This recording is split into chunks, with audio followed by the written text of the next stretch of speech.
Imagine se você de repente sente uma forte dor de cabeça e de repente perde os sentidos.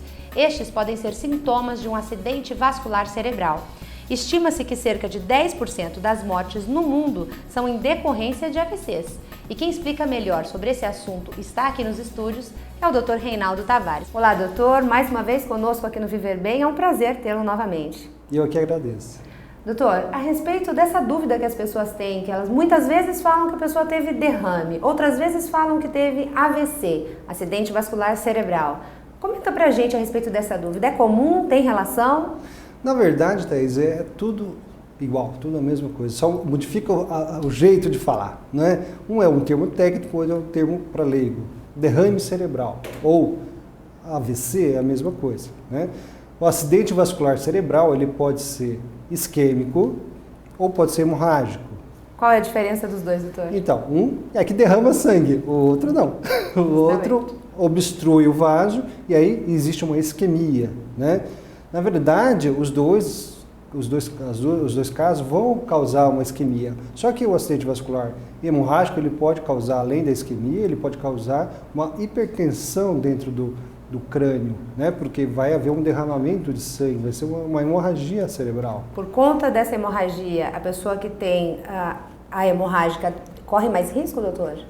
Os dois casos são graves. É lógico que o hemorrágico, dependendo da quantidade de sangue ou do grau de hemorragia que houver e dessa hipertensão intracraniana, geralmente são casos mais graves, né? São causados por aneurismas cerebrais ou um caso de hipertensão arterial severa, né, que acaba rompendo o vaso e ocasionando essa hemorragia dentro do cérebro. Doutor, e a respeito dos sintomas? Como a pessoa pode prevenir, estar atenta para se prevenir contra o AVC?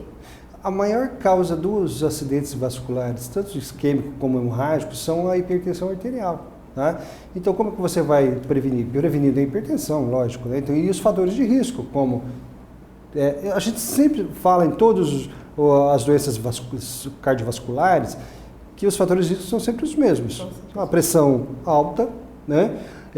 O tabagismo, que é o cigarro, a diabetes, hipercolesterolemia, sedentarismo, obesidade, todos esses fatores juntos, né? Se você tiver mais de um, existem os maiores, os menores, mas se tiver mais de um, dois ou três, você tem um risco muito grande de ter um derrame cerebral. A respeito das sequelas, doutor, eu tenho um caso na família onde houve um AVC e isquêmico, ou seja, não teve derramamento de sangue, porém a pessoa teve uma sequela leve e, inclusive, o fator externo, por exemplo, muito calor, eles moravam longe, né, no Acre, isso poderia ter agravado, ou seja, o fator externo pode agravar um AVC?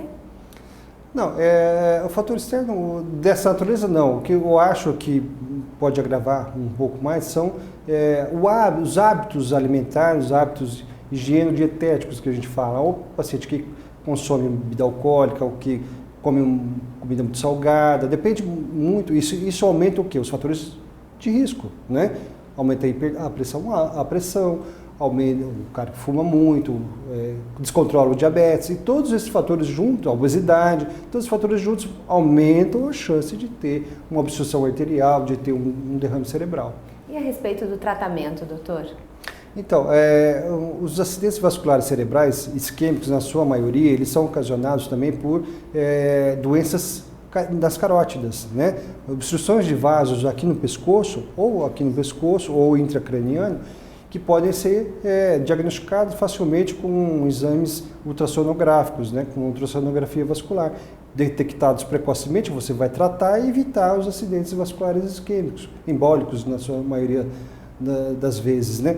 Então, isso pode ser evitado. E evitar os fatores de risco. Eu sempre bato nessa tecla porque o fator de risco é que vai ocasionar o início da doença e a sua evolução. Doutor, mais alguma colocação a respeito desse assunto? Então, eu acho que o acidente vascular cerebral, que tem que ficar assim para o leigo, é a prevenção, né? Eu acho que na saúde, a gente tem que sempre chegar antes da doença, porque depois que a doença já está instalada, Primeiro que fica muito mais caro para o Estado, fica muito mais caro para o indivíduo tratar. Se você consegue prevenir antes, a gente consegue ter um custo menos elevado e menos sequela para o paciente. Então, hoje tem a tecnologia. Se você tem fatores de risco, controle os seus fatores de risco. Consulte um cirurgião vascular, um cardiologista, um neurologista, para poder detectar esses fatores e doença precoce, para você começar a tratar precocemente. Quando eu falo precocemente, não é com 60 anos, é com 30, 40, 50. Começando com exercício físico, boa alimentação. Exatamente. E, é claro, as consultas ao especialista. Exatamente. O acesso hoje ao especialista é muito mais fácil, né? A gente vê que no Sul, Sudeste, a gente tem uma gama de especialistas muito grande e você pode consultá-los. Muito obrigada, doutor, pelos esclarecimentos de hoje. Obrigado a você, Thaís.